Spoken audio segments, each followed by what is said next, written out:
അങ്ങനെ കുറേ നാൾക്ക് ശേഷം ഒരു കല്യാണം കൂടാൻ പോവാണ്. ഞങ്ങൾ വാടാനപ്പള്ളിയിൽ നിന്നാണ്, ഇരിങ്ങാലക്കുടയിലാണ് കല്യാണം. ഇരിങ്ങാലക്കുട MCP കൺവെൻഷൻ സെൻറ്ററിൽ. അപ്പോൾ ഏകദേശം 25 കിലോമീറ്ററോളം ഉണ്ടായിരുന്നു. നമ്മൾ രാവിലെ തന്നെ കാര്യമായിട്ടൊന്നും കഴിച്ചിട്ടുണ്ടായിരുന്നില്ല. ഒരു ചായയും പരിപ്പോടാണ് കഴിച്ചത്. നേരെ ഓഡിറ്റോറിയത്തിൽ വന്നു ഒരു ജ്യൂസ് കുടിച്ചു. എന്നിട്ട് നേരെ അകത്തോട്ട് പോയി.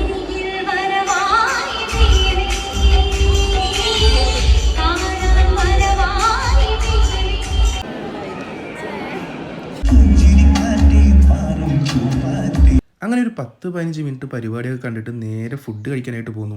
നല്ല വിശപ്പുണ്ടായിരുന്നു. രാവിലെ തന്നെ ചായ മാത്രം കുടിച്ചിട്ടാണ് ഈ കല്യാണത്തിന് വന്നത്. അപ്പോൾ നേരെ വന്ന് ഫുഡ് കഴിക്കാനിരുന്നു. വേഗം തന്നെ ചോറൊക്കെ കൊണ്ടുവന്ന് വെച്ചു. എല്ലാം തന്നെ നമ്മുടെ ടേബിളിലോട്ട് കൊണ്ടുവന്നിട്ട് നമുക്ക് ആവശ്യമുള്ളതൊക്കെ അവർ തന്നെ സെർവ് ചെയ്യുന്നുണ്ട്. നമുക്ക് ചോറ് നെയ്ച്ചോറായിരുന്നു, പിന്നെ അതുപോലെ ബീഫുണ്ട്, ചിക്കനുണ്ട്, ചിക്കൻ ഫ്രൈ ഉണ്ട്, പിന്നെ മട്ടൺ ഉണ്ട്.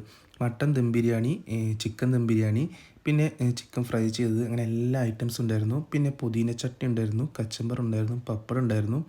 എല്ലാം കൂടി പ്ലേറ്റോട്ടെടുത്ത് തട്ടിയതിന് ശേഷം ഫുള്ളായിട്ട് ഫില്ലായിട്ടുണ്ട്. അപ്പോൾ നമ്മൾ പതുക്കെ കഴിച്ച് നോക്കാൻ പോവുകയാണ് എല്ലാം കൂടിയിട്ട്. അപ്പോൾ ആദ്യം തന്നെ ചിക്കൻ, അത് ചിക്കൻ ദം ബിരിയാണിയിലത്തെ ചിക്കനാണ്.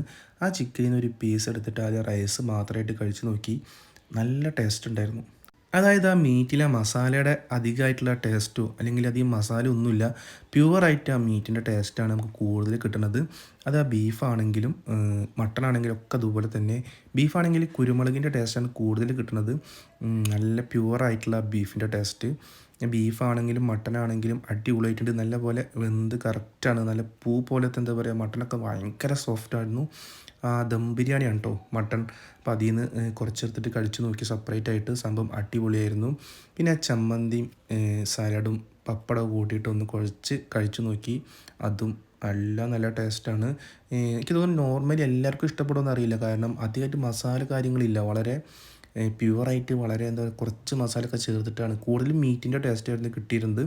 പിന്നെ ആ ചിക്കൻ ഫ്രൈ എടുത്തിട്ട് കഴിച്ച് നോക്കി. അത് സാധാരണ ചിക്കനല്ല, സ്പ്രിങ് ചിക്കനാണ്. അപ്പോൾ അതിൻ്റെ ടേസ്റ്റും അടിപൊളിയായിരുന്നു. പിന്നെ മട്ടനാണ് എനിക്ക് കൂടുതൽ ഇഷ്ടമായത്. ആ മസാലയും റൈസും കൂട്ടിയിട്ട് കഴിച്ച് നോക്കിയപ്പോൾ ഒരു രക്ഷയില്ല കേട്ടോ. സംഭവം അടിപൊളിയായിട്ടുണ്ട്. ബീഫാണെങ്കിലും അടിപൊളിയാണ്. പിന്നെ അതിൻ്റെ കൂടെ കുറച്ച് സാലഡൊക്കെ കൊണ്ടുവന്നിട്ടിരുന്നു. നമുക്ക് കഴിച്ച് നോക്കിയ സംഭവം ഒരു ആവറേജ് ടേസ്റ്റായിരുന്നു.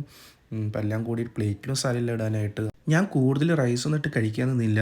കൂടുതലും മീറ്റ് മാത്രമായിരുന്നു കഴിച്ചത്. കാരണം നല്ല ടേസ്റ്റായിരുന്നു കഴിക്കാനായിട്ട്. മീറ്റൊക്കെ നല്ല ഫ്ലേവറായിട്ട് നല്ല ഫ്രഷ് ആയിരുന്നു, സൂപ്പർ ഫ്രഷ് ആയിരുന്നു. രാവിലെ കാര്യമായിട്ടൊന്നും കഴിക്കാത്തതുകൊണ്ട് തന്നെ നല്ല പോലെ കഴിക്കാൻ പറ്റി. അടിച്ച് തൂഫാനാക്കിയിട്ടുണ്ട്. പിന്നെ അതൊക്കെ കഴിഞ്ഞിട്ട് നേരെ ഫുഡൊക്കെ കഴിച്ച് കഴിഞ്ഞ് അത്യാവശ്യം ഫില്ലായതിനു ശേഷം ഞങ്ങൾ പുറത്തേക്ക് പോയി വാഷൊക്കെ ചെയ്ത് വന്നപ്പോൾ ഐസ്ക്രീം കാര്യങ്ങളൊക്കെ ഉണ്ടായിരുന്നു. ഐസ്ക്രീം, പാലട പ്രഥമൻ അതൊക്കെ കുടിച്ച് നേരെ വീട്ടിലോട്ട് തിരിച്ചു. സംഭവം എന്താ പറയുക, എല്ലാം അടിപൊളിയായിരുന്നു കേട്ടോ.